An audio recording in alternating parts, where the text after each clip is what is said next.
আসসালামু আলাইকুম রহমতুল্লাহি বারাকাতু। প্রিয় শিক্ষার্থীরা, আপনারা যারা গণিত পরীক্ষা নিয়ে এখনো টেনশনে আছেন, আপনাদের টেনশন কিছুটা লাঘব করার জন্য আমি আপনাদের সামনে নিয়ে আসছি একটি অত্যন্ত গুরুত্বপূর্ণ সাজেশন।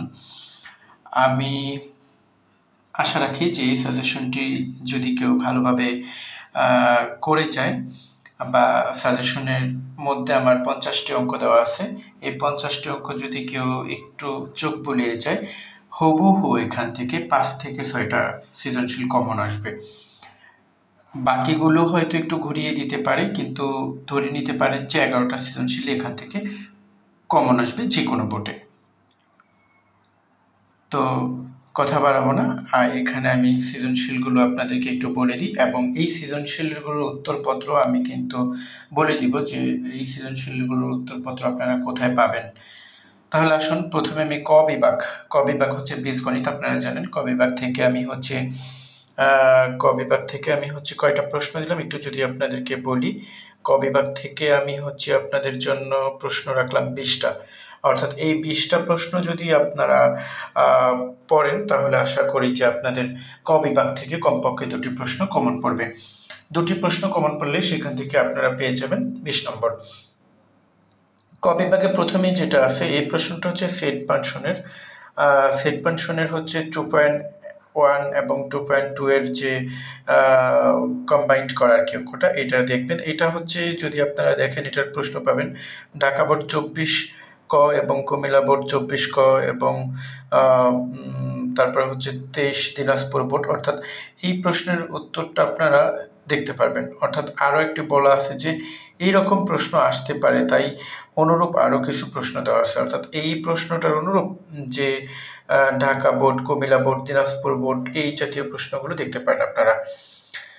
এরপর হচ্ছে 2 নম্বর প্রশ্ন। 2 নম্বর প্রশ্নটা হচ্ছে আপনাদের এখানে অনেকগুলো বোর্ডের সোর্স দেওয়া আছে, আপনারা হচ্ছে যে কোনো বোর্ডে গিয়ে এই কোশ্চেনগুলো প্র্যাকটিস করলে হচ্ছে হুবহু এই 2 নম্বর প্রশ্ন কমন পেয়ে যাবেন আপনারা।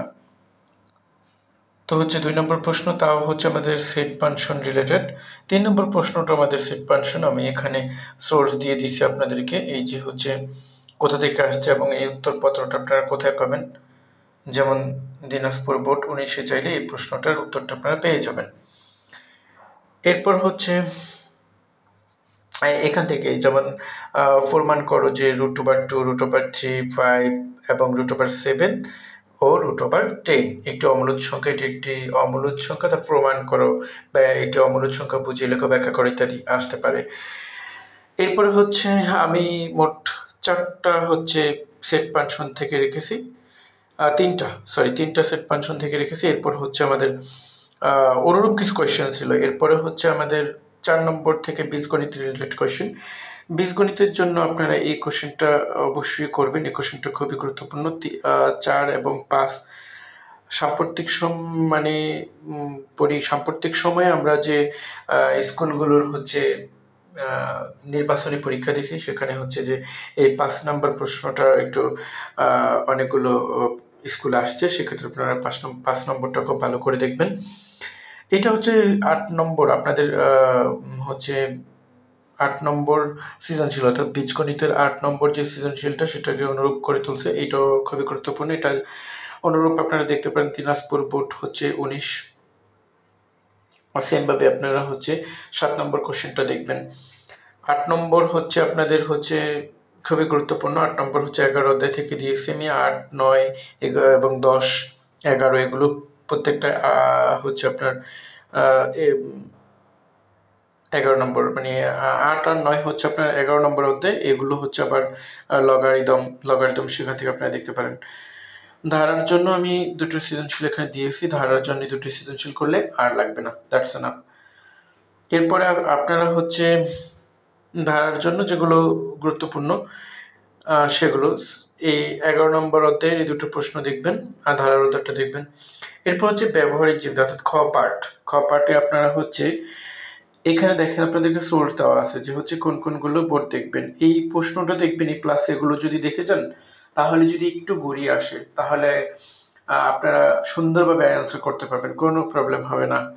তো এই হচ্ছে আমাদের 21 নম্বর প্রশ্ন। এভাবে হচ্ছে আপনারা প্রত্যেকটা প্রশ্ন খুব সুন্দর করে দেখে নেবেন।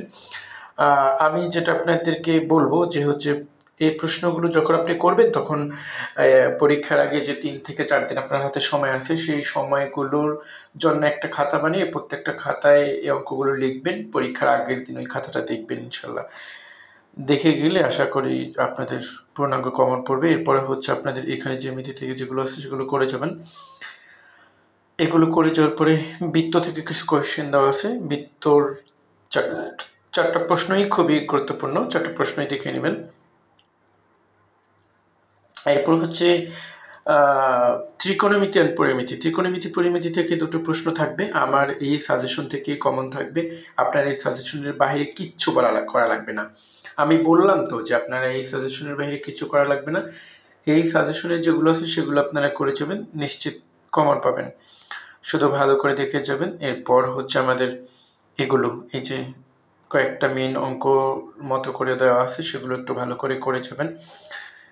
এই হচ্ছে কথা। এখানে বিশেষ দ্রষ্ট দেওয়া আছে, এটা একটু দেখে নেবেন। বলছে পরিসীমা, ক্ষেত্রফল, বৃত্ত, কর্ণ, ক্ষুদ্রতম কর্ণ এবং এই 4টির যে কোনো 2টির মান দিয়ে অপর মান জানতে চাইতে পারে। অর্থাৎ এই 4টি খুব ভালো করে করবেন। এই 4টি দিয়ে অন্য একটি বাহুর মান জানতে আপনাদেরকে বলবে যে অন্য একটি বাহুর মান বের করে দেন ইত্যাদি।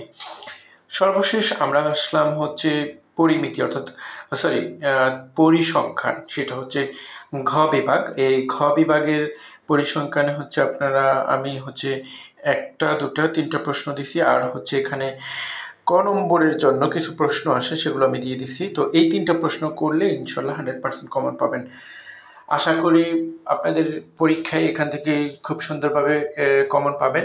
কে কতটা কোন বোর্ডে কমন পড়ছে অবশ্যই পরীক্ষা শেষে জানাবেন। আর এমসিকিউর জন্য আমি আপনাদেরকে সাজেশন দিয়ে দিব। পরীক্ষার 2-3 দিন আগে এমসিকিউর জন্য আমি সাজেশনটা আপলোড করে দিব। যদি আর কারো কোনো বিষয়ে সাজেশন লাগে কমেন্ট বক্সে জানাবেন। চ্যানেলটি অবশ্যই সাবস্ক্রাইব করবেন। ধন্যবাদ। আসসালামু আলাইকুম।